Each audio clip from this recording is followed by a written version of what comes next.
오늘은 목사님이 어른 예배가 있는 날이야.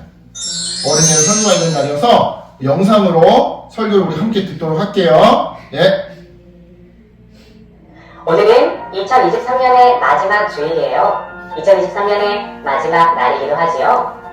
올해 꼭 하겠다고 다짐한 것을 이루어낸 어린이도 있고 그러지 못한 어린이도 있을 것 같아요. 하지만 이루지 못했다고 실망할 필요는 없어요. 2024년이 새롭게 우리에게 다가오고 있기 때문이지요. 널리 알려진 명언 중에 내일 지구의 종말이 온다고 할지라도 나는 오늘 한 그루에 땡땡나무를 심겠다는 말이 있어요. 땡땡나무는 무엇일까요? 정답은 사과나무예요. 이 말은 오늘이 이 세상의 마지막 날이라고 해도 끝까지 내가 해야 할 일을 할 것이라는 뜻이에요.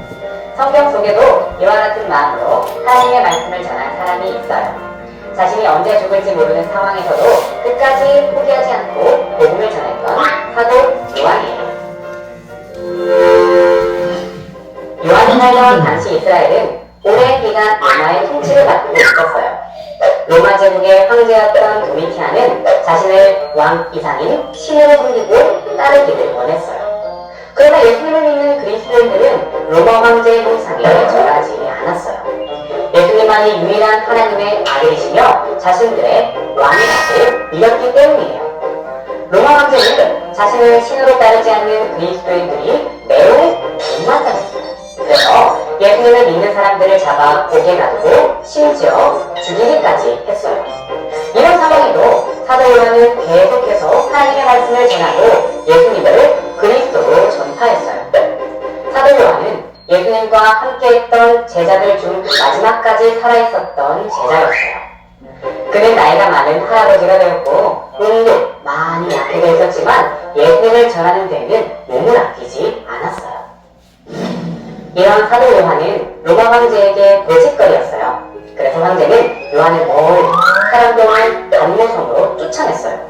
반모섬에는 먹을 것이 충분치 않았고 편안하고 따뜻하게 잠을 잘 수 있는 것도 없었어요. 섬에 갇혀 있었기에 예수님을 전할 방법도 없었지요.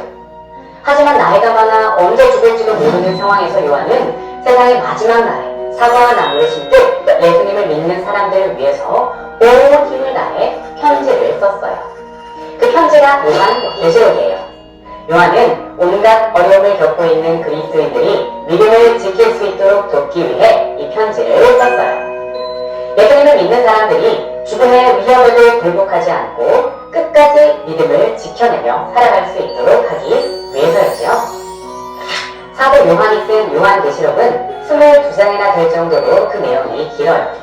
그 안에는 반모섬에 있을 때 하나님께서 천사를 통해 사도 요한에게 보여주신 환상에 대한 설명과 하나님께서 그리스도인들에게 주신 약속이 있지요. 특별히 요한은 요한계시록의 마지막에 그리스도인들이 꼭 기억해야 할 중요한 말씀을 적었어요. 그것은 바로 예수님이 이 땅에 속히 오신다는 거예요. 그 말씀은 사도 요한이 가장 듣고 싶었던 말씀이기도 했어요. 사도 요한은 예수님의 죽으심과 부활하심 그리고 하나님께로 올라가셨던 예수님의 마지막 모습을 한 번도 잊어본 적이 없었거든요. 그는 늘 예수님을 다시 만나고 싶었어요. 그런 예수님이 다시 오실 것이라니 요한은 정말 기뻤어요. 그래서 큰 소리로 대답했어요. 아멘! 주 예수여 오시옵소서! 예수님이 다시 오실 것이라고 믿는 여러분도 함께 고백해봐요. 아멘! 주 예수여 오시옵소서! 이때 로마 제국의 박해는 더욱 심해지고 있었어요. 그리스도인들은 모여서 예배할 수 없어서 흩어지거나 몰래 숨어서 예배를 드려야 했어요. 그러다 들키면 감옥에 갇히고 고문을 당하다 죽기까지 했어요. 계속되는 위기와 어려움은 그리스도인들의 믿음을 약해지게 했어요. 하지만 요한에게 이 편지를 받은 그리스도인들은 정말 기뻤어요. 이 편지를 통해 박해와 고난을 받으면서도 끝까지 포기하지 않고 하나님 나라를 소망할 수 있었기 때문이에요. 하나님께서 보여주신 나라는 하나님의 영광이 가득하고 하나님께서 다스리시는 아름다운 나라예요. 그 나라는 생명과 고난과 괴로움이 없는 참된 평화가 가득해요. 그래서 그리스도인들은 고난을 처하고 죽음의 위기가 닥쳐와도 용기를 낼 수 있었어요. 요한의 편지에 적힌 하나님의 약속을 믿고 예수님을 기다릴 수 있어요. 하나님의 약속이 꼭 이루어질 것을 믿었어요. 비록 숨어서 예배를 드려야 했지만 예배하기를 결코 멈추지 않았어요. 하나님께서는 우리도 소망을 가지고 예수님을 기다리며 살기를 원하세요.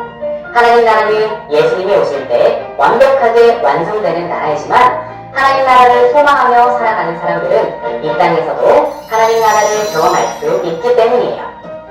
우리는 지난 1년 동안 하나님 나라에 대해서 배웠어요. 하나님 나라는 예수님을 믿고 구원받은 사람들이 살아가는 나라예요. 혼자가 아니라 함께 즐거워하고 슬픔과 아픔이 없는 영원한 생명이 있는 나라이며 하나님의 의가 가득한 나라이지요. 그리고 우리는 하나님 나라를 만들어간 사람들과 교회에 관한 이야기를 들었어요. 또 그들처럼 우리도 하나님 나라를 위한 사명을 받았어요. 그것은 예수님이 오시면 완성될 하나님의 나라를 세상의 마지막 날에 사과나무를 심듯이 죽음을 앞둔 사도 요한이 마지막 편지를 쓰듯이 포기하지 않고 기다리며 준비하는 거예요. 하나님 나라에는 한 사람 한 사람 모두가 동참해야 해요. 하나님의 말씀을 기억하고 말씀대로 순종하는 어린이가 되어요. 아주 작은 일도 하나님께 하듯 최선을 다해요. 또 여러분들이 어른이 되어 선생님, 인사, 운동선수, 음악가, 사과 등 다양한 모습으로 일을 할 때도 여러분을 통해 하나님의 의가 나타나도록 살아요.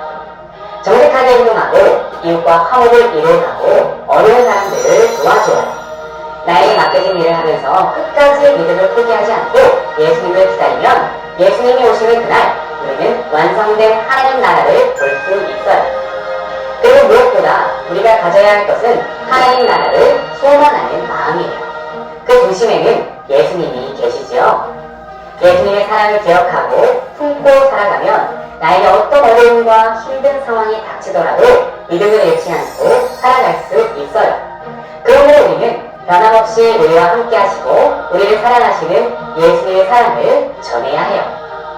어린이 여러분, 다시 오실 예수님을 기다리며 서로 사랑하며 살아가세요. 서로 사랑하는 우리의 삶을 통해서 예수님의 사랑이 전해져요. 세상에는 평화가 이루어져요. 여러분 모두 예수님의 사랑을 전하는 하나님 나라의 제자들이 되기를 바라요. 자, 우리 방금 들었던 이 말씀을 정리해보면 하나님 나라는 예수님이 오실 때 완성되겠지만 그 전까지 우리는 예수님이 오실 그날을 소망하면서 하나님 나라의 완성을 소망하면서 살아가요. 소망하면서 살아간다는 무슨 의미냐면 우리가 하나님 나라의 백성답게 살아간다는 거예요. 그럼 백성답게 살아가는 건 어떤 삶이냐? 아까 전에 나온 것처럼 첫 번째, 주어진 자리에서 최선을 다하며 살아가는 거예요. 학생이니까 공부 열심히 하고 학교에서 선생님 말씀 잘 듣고 친구들과 화목하게 지내고 가정에서는 엄마 아빠 말씀 잘 듣고 동생 잘 돌보고, 그렇지? 그리고 두 번째, 전하는 거예요. 예수님을 전하는 거예요. 예수님이 너희와 함께 하셔. 예수님을 믿으면 너희들의 삶에 아픔과 슬픔이 사라지고 고통이 전혀 문제가 되지 않는 하나님 나라의 기쁨을 맛볼 수 있어 라고 전하며 살아가는 거예요. 그게 하나님 나라를 소망하며 살아가는 사람의 삶이에요. 저는 우리 재율이가 나중에 커서 훌륭한 사람이 돼서 이 하나님의 사랑과 정의로움을 세상 많은 사람들에게 전하는, 그래서 하나님 나라를 소망하고 그 소망을 퍼뜨리는 사람이 됐으면 좋겠어요. 네. 이런 믿음으로 하나님 나라의 소망을 꿈꾸면서 백성답게 살아가는 우리 재율이, 우리 모든 어린이 되기를 예수님의 이름으로 축복합니다. 기도할게요. 하나님 감사합니다.